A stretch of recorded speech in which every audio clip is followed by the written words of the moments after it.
Bonjour à tous. Je remercie Marianne Vanier de m'avoir convié à ce colloque de patristique portant sur les commentaires de l'évangile de Jean.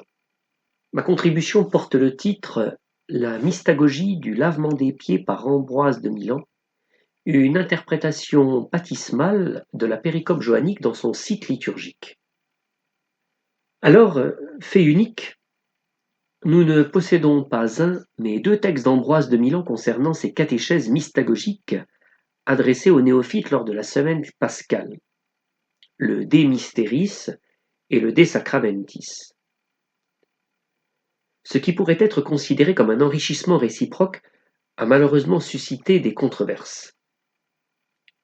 En effet, si l'un, plus concis mais témoignant d'une meilleure construction narrative par rapport à l'autre, plus long mais paradoxalement moins travaillé, le fait d'avoir deux textes aussi différents suscita bien des interrogations.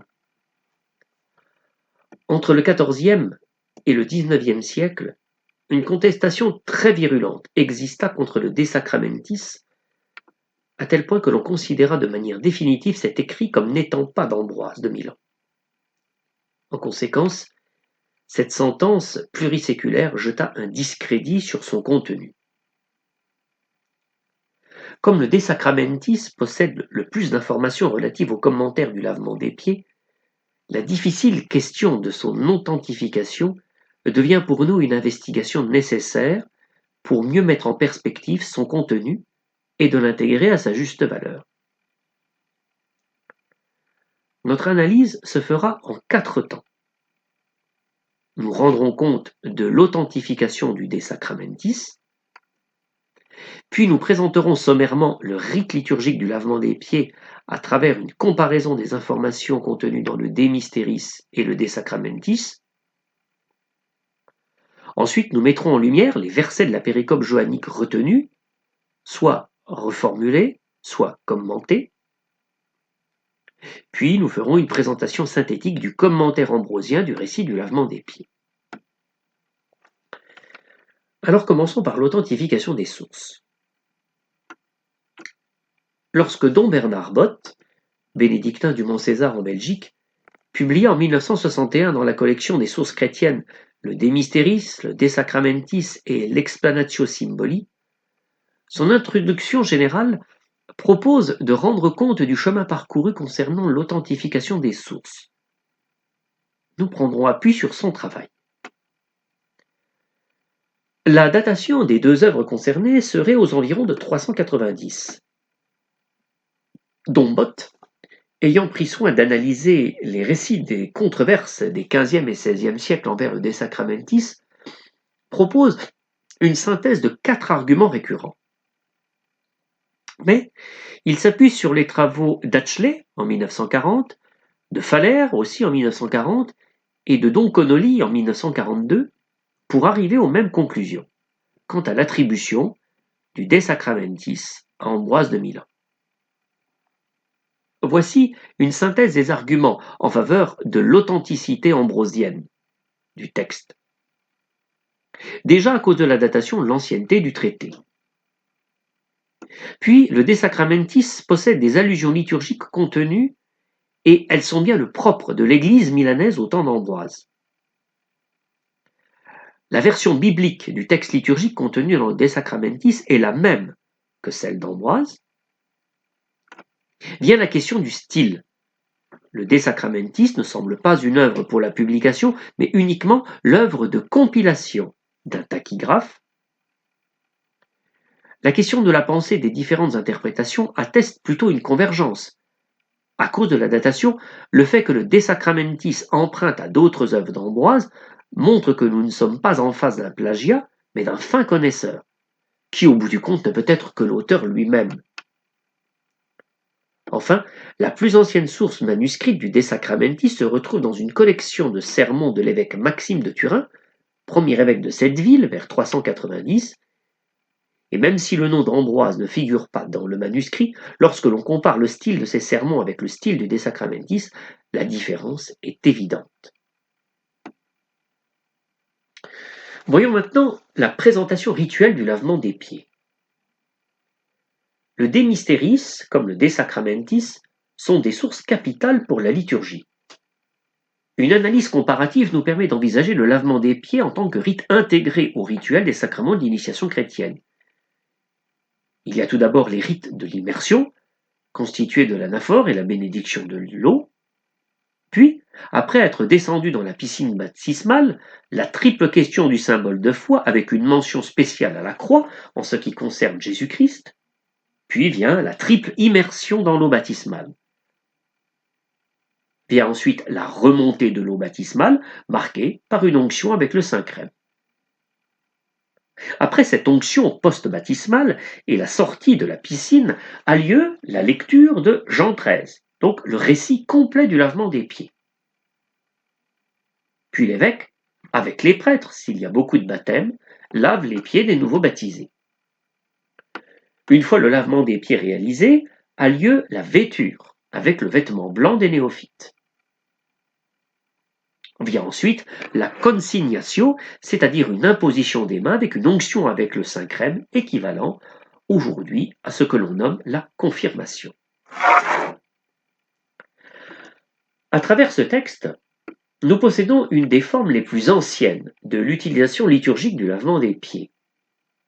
Elle se retrouvera systématiquement à chaque fois que le lavement des pieds deviendra par la suite un geste paraliturgique, comme au Xe siècle avec le Mandatum Fratrum de la Réforme clunisienne, ou bien lorsqu'il deviendra en 1955 un rite intégré à la célébration de la Seine le jeudi saint. Ensuite, le lavement des pieds en tant que rite complémentaire au rite des sacrements de l'initiation chrétienne représente comme une pause entre l'onction post-baptismale et la vêture qui normalement devrait immédiatement suivre. En effet, il n'est pas commun qu'un catéchumène dévêtu, mais attention, cela n'implique pas qu'il soit nu, pour entrer dans la piscine baptismale, reste encore dévêtu durant le lavement des pieds avant de revêtir le vêtement blanc des néophytes. Cela permet d'avancer l'hypothèse que la lecture et le geste du lavement des pieds sont probablement un ajout par rapport à une structure liturgique plus antique. Cependant, un lien connexe s'établit entre ce qui se passe dans la piscine baptismale et ce qui se passe au moment du lavement des pieds. Il existe un peu comme un phénomène de miroir, c'est-à-dire qu'il existe un lien d'interprétation entre les rites de l'immersion et la péricope johannique, un peu comme si le sens mystérique des rites d'immersion se comprenait en synergie avec le sens de l'évangile. Alors découvrons maintenant, dans cette troisième partie, les versets sous-entendus. Alors, bien que la totalité de Jean 13 devait être lue aux néophytes avant le rite, une analyse philologique des textes d'Ambroise de Milan nous permet de discerner les versets retenus pour sa catéchèse. Ces derniers sont directement reformulés ou bien interprétés. Alors pour la version de la publication dans la collection Connaissance des Pères, vous aurez le tableau synthétique. Pour l'instant, je vais vous le présenter. Donc je vais vous donner les versets johanniques sous-entendus, puis je vous indiquerai dans le De Mysteris ou le De Sacramentis s'ils sont reformulés ou bien commentés. Alors tout d'abord, Ambroise de Milan retient Jean 13, 4, 5, c'est-à-dire la préparation au lavement des pieds. Dans le De Mysteris, on rappelle justement ce que Jésus a fait, c'est-à-dire cette préparation au lavement des pieds. Par contre, très intéressant, dans le De Sacramentis, on transpose cela envers l'évêque, c'est-à-dire que l'on va rappeler que le geste de l'évêque, accompli face au tout jeune néophyte, est en lien avec celui de Jésus face à ses disciples. Ensuite, Ambroise va sélectionner Jean 13, 6 et 8a. Il va les assembler, c'est-à-dire centrer sur la figure de Pierre à travers son étonnement, puis son refus. Au sein du De Mysteris, Ambroise va proposer une exégèse de Jean 13, 6 et 8a, et il fera de même dans le De Sacramentis. Ensuite, Ambroise va sélectionner Jean 13, 8b, c'est-à-dire l'avertissement de Jésus, le lavement des pieds préfigure la part qu'il va donner. Au sein du Démystéris, Jean 13, 8b sera tout simplement reformulé. Par contre, dans le De Sacramentis, il y aura non seulement une exégèse de Jean 13, 8b, mais en plus, il va y avoir la réfutation des critiques et l'apologie du lavement des pieds comme un geste intégré au baptême, c'est-à-dire une pratique baptismale. Ambroise de Milan va ensuite sélectionner Jean 13, 9, c'est-à-dire la demande de Pierre de laver en plus les mains et la tête. Ce verset sera reformulé dans le De Mysteris. Par contre, le De Sacramentis va le commenter. Donc, Ambroise va commenter Jean 13, 9 à la lumière de Jean 13, 8. C'est-à-dire qu'on va vraiment se centrer sur la figure de Pierre. L'étonnement, le refus et donc la nouvelle demande.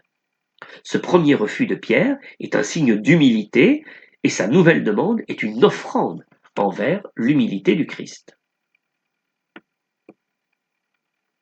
Ensuite, Ambroise va sélectionner Jean 13, verset 10, c'est-à-dire celui qui sort du bain a besoin qu'on lui lave juste les pieds. C'est la justification du lavement des pieds par Jésus.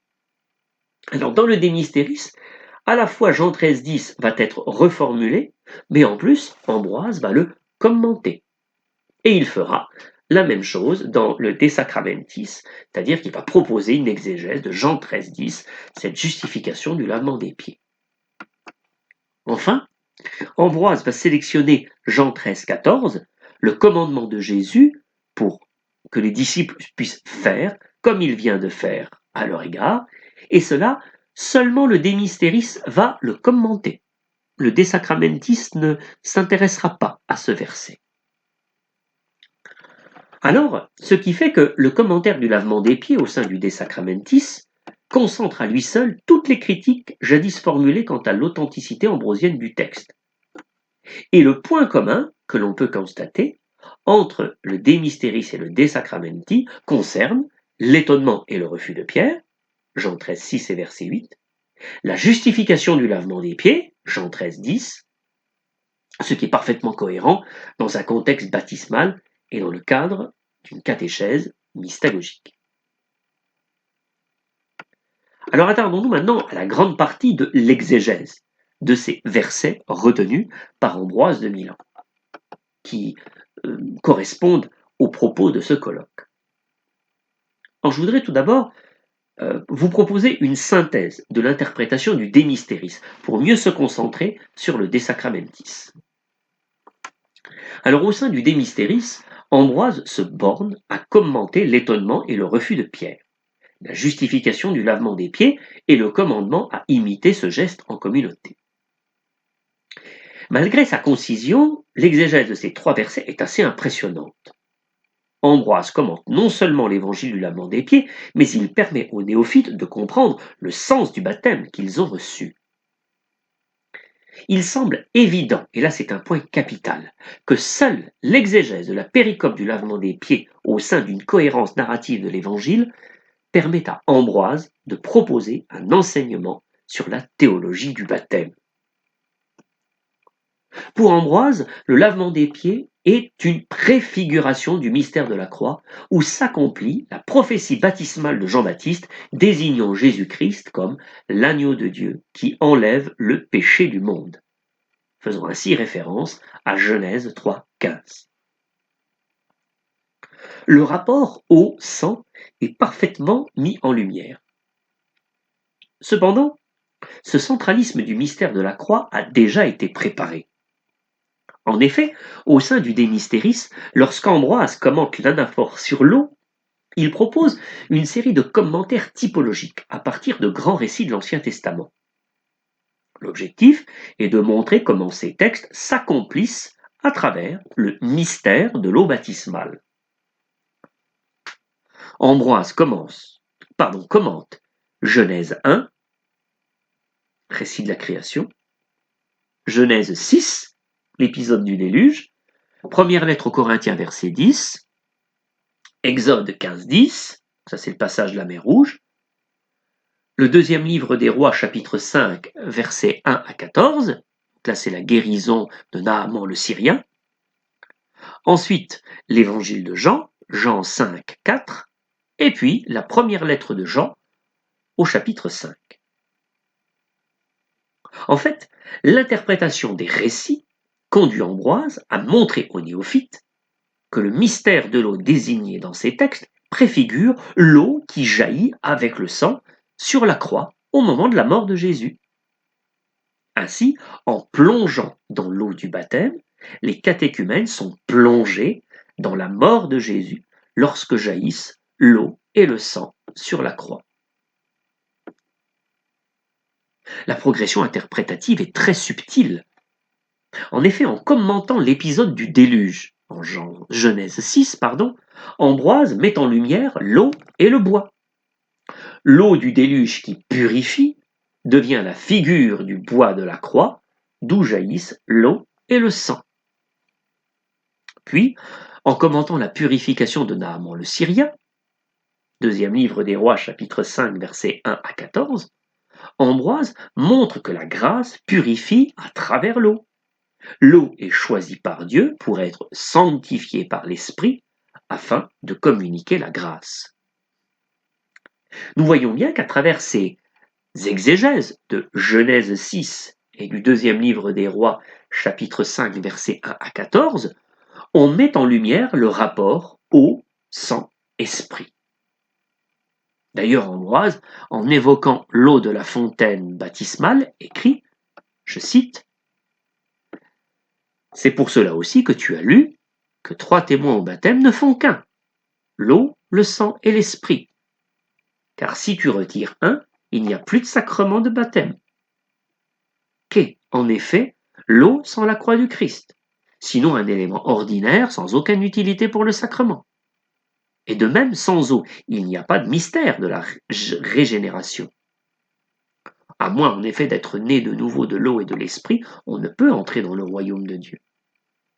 Le catéchumène croit, lui aussi, en la croix de notre Seigneur Jésus, dont il est marqué, mais il n'a pas été baptisé au nom du Père et du Fils et du Saint-Esprit. Car s'il n'a pas été baptisé au nom du Père, du Fils et du Saint-Esprit, il ne peut recevoir la rémission de ses péchés, ni puiser le don de la grâce spirituelle. » Fin de citation. Ambroise va bien associer les deux interprétations de Genèse 6 et du deuxième livre des Rois, chapitre 5, versets 1 à 14, pour commenter l'épisode de la piscine de Betzata en Jean 5, 4, où l'ange descend dans la piscine pour rendre l'eau purifiante. Jean 5, 4, tout en étant la préfiguration de la fontaine baptismale où l'Esprit descend pour sanctifier l'eau afin qu'elle puisse laver et purifier ceux qui seront baptisés, actualise en fait la naissance de l'eau et de l'Esprit selon l'entretien avec Nicodème en Jean 3, 5. L'eau purifiante de Jean 5, 4 est également la figure du bois de la croix d'où jaillissent l'eau et le sang qui lavent le péché du monde. Ainsi, l'eau sanctifiée de la fontaine baptismale peut laver et purifier parce qu'elle renvoie à l'eau et au sang versé sur le bois de la croix.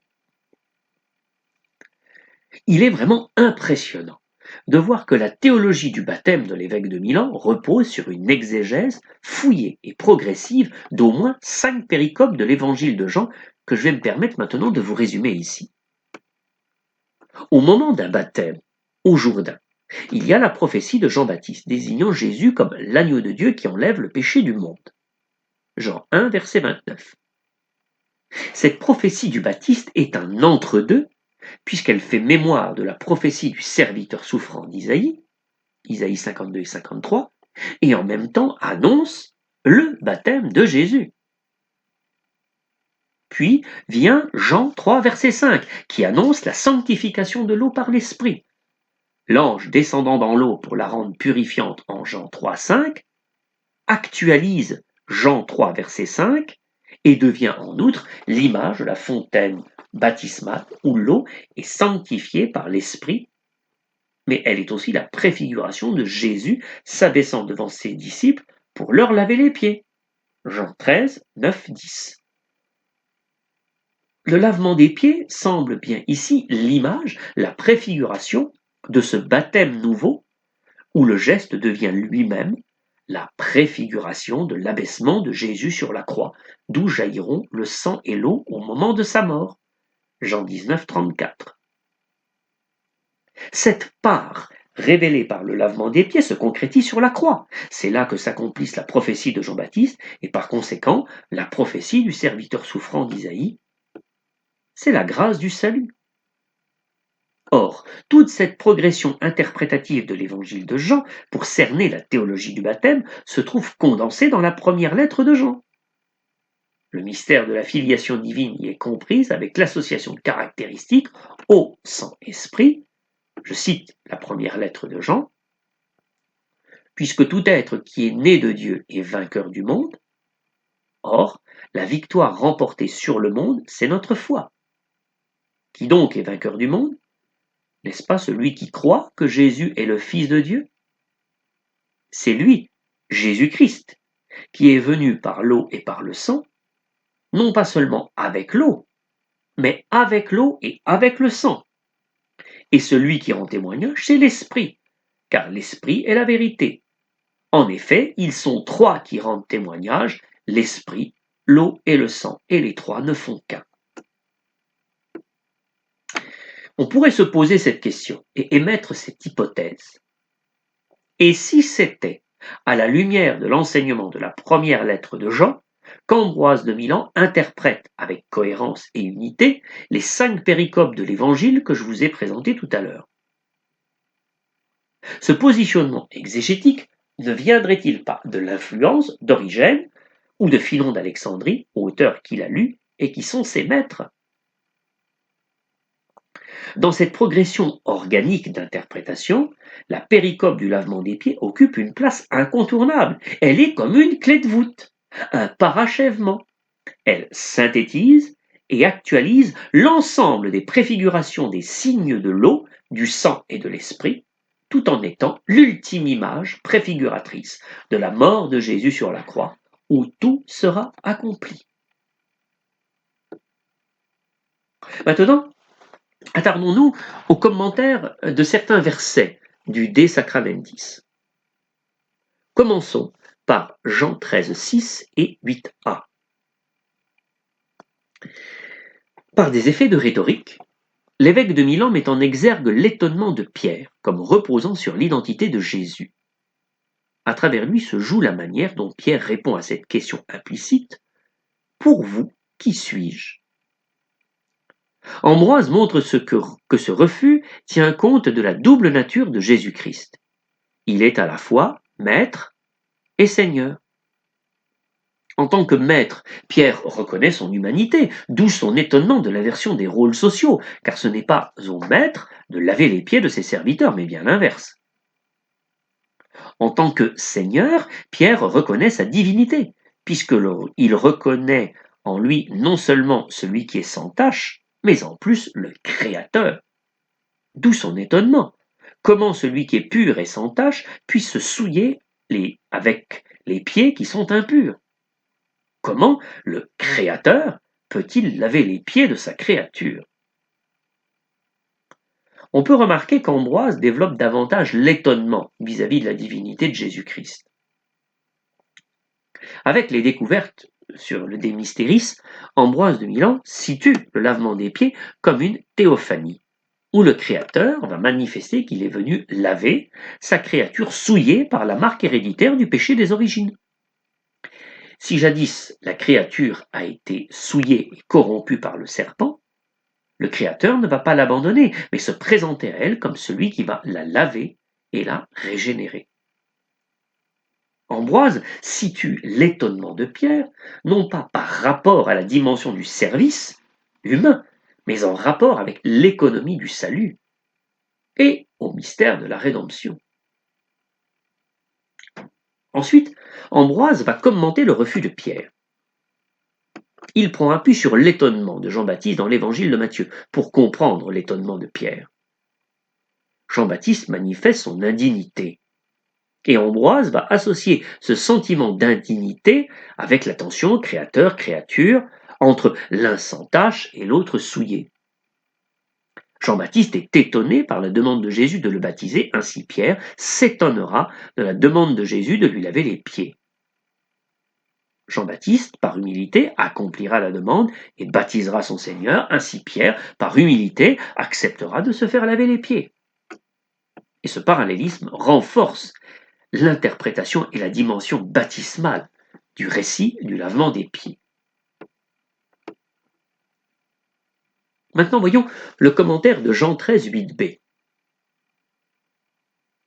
Dans cette logique, liée à l'économie du salut et à la rédemption, Ambroise considère l'abaissement de Jésus pour laver les pieds comme un geste initiatique d'humilité, invitant à une déposition des péchés.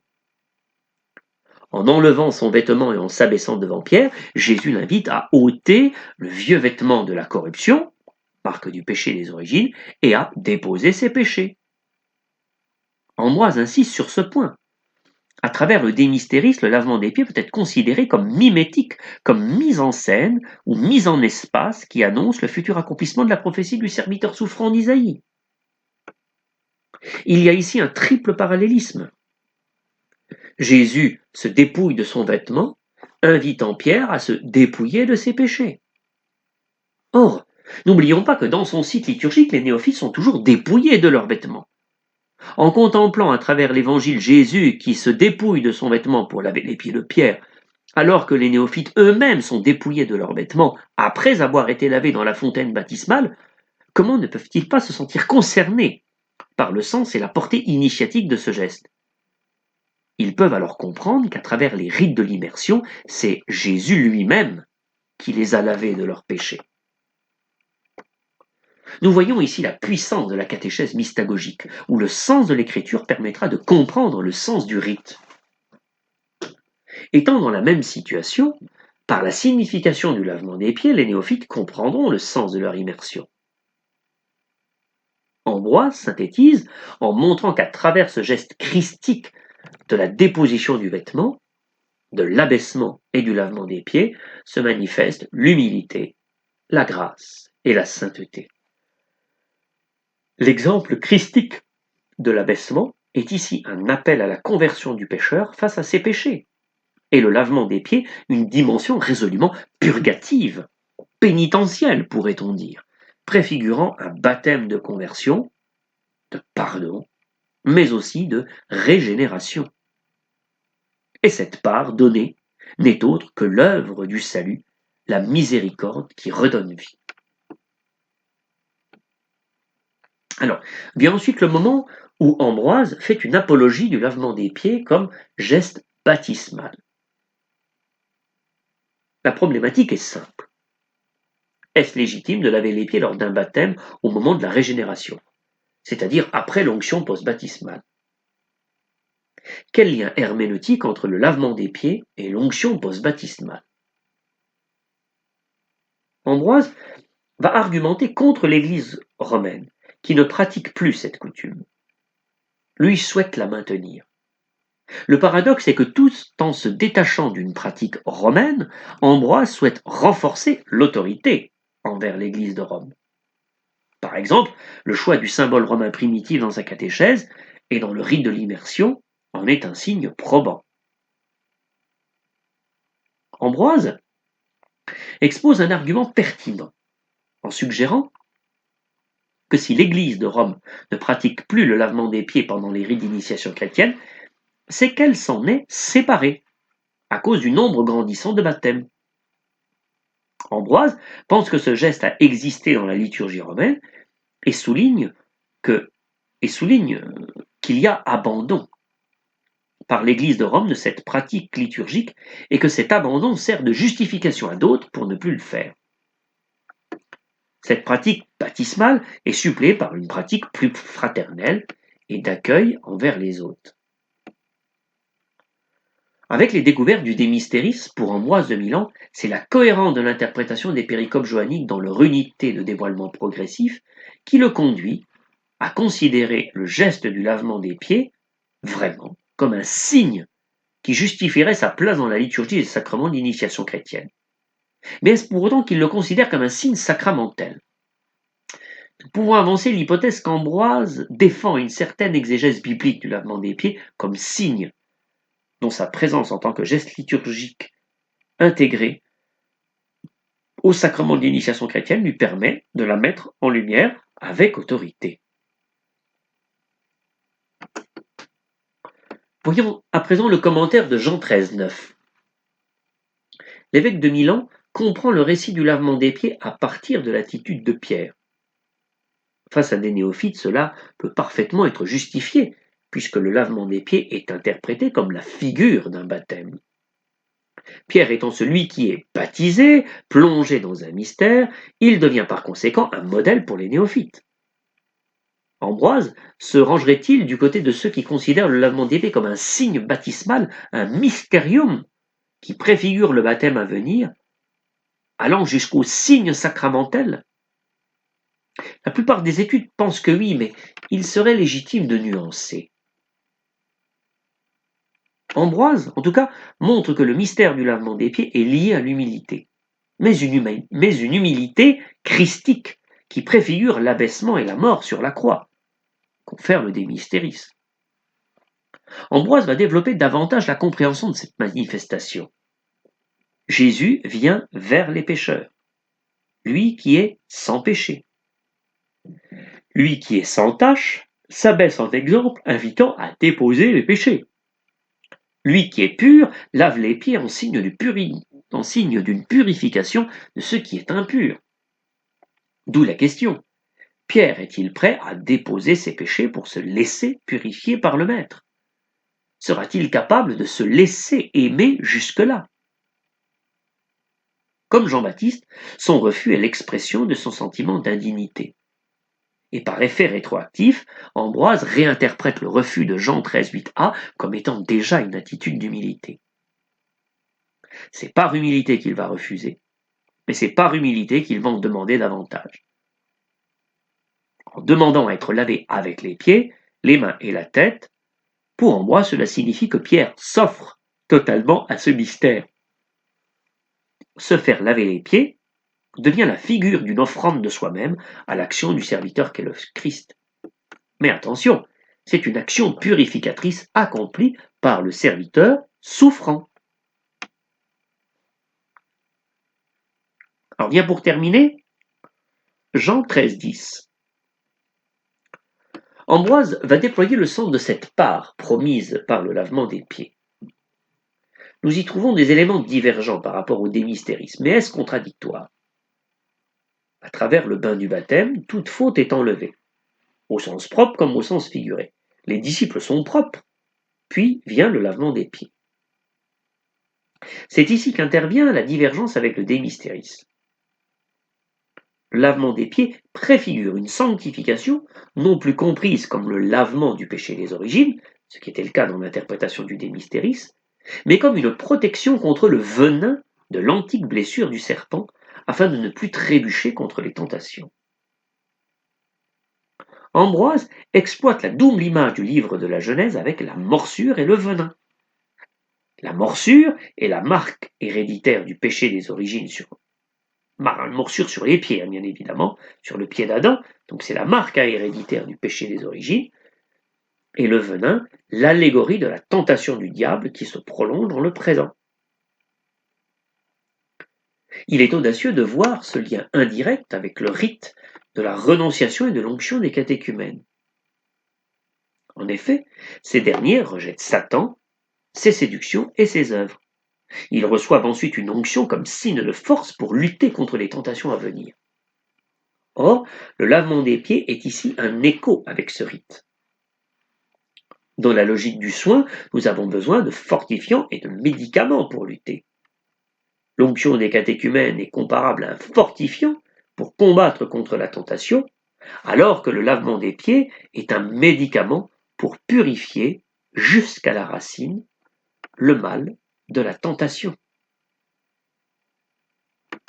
Autant le De Mysteris se concentre sur la morsure héréditaire du péché des origines, autant le De Sacramentis se concentre sur les conséquences du péché des origines à travers l'image du venin qui signifie la tentation, c'est-à-dire la concupiscence. Dans l'un et l'autre cas, l'interprétation du lavement des pieds met en lumière l'image d'une purification.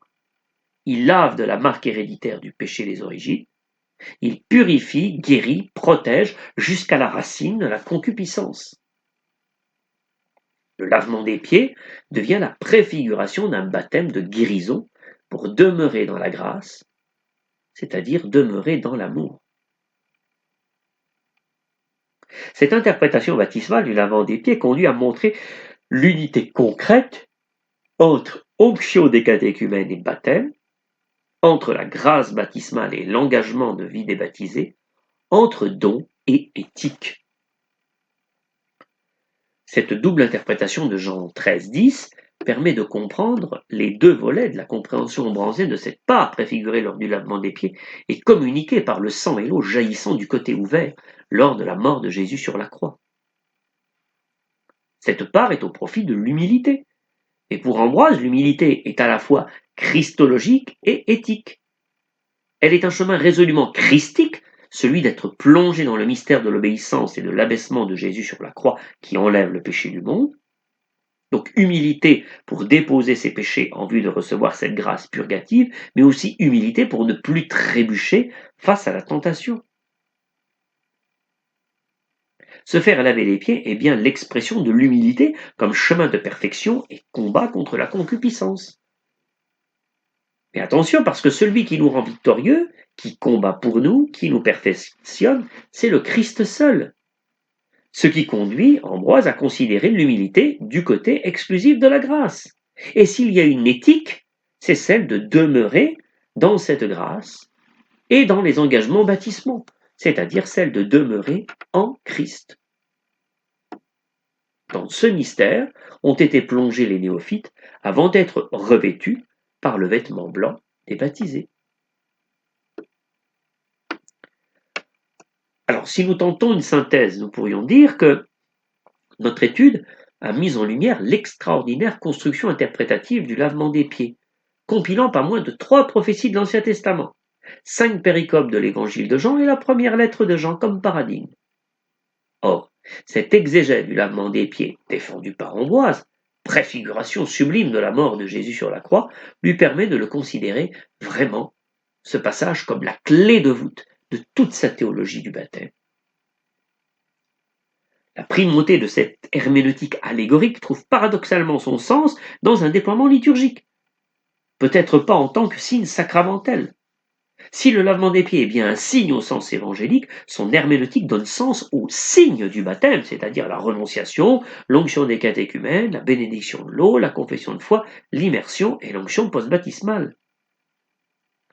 Si l'exégèse johannique donne sens au rite, alors la lecture et le geste en tant qu'acte mémoriel deviennent eux-mêmes une mystagogie et une éblouissante péroraison catéchétique.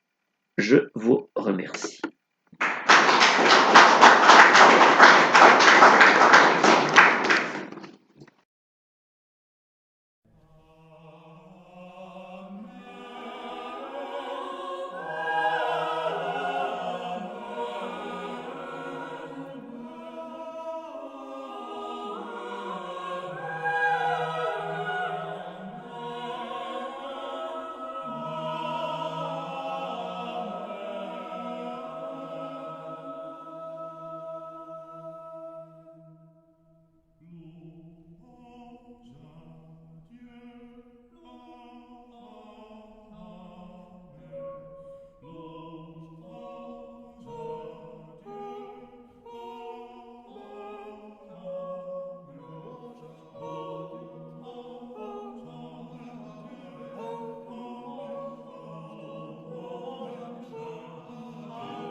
L'un des anciens me dit, ces gens vêtus de blanc, qui sont-ils donc et d'où sont-ils venus?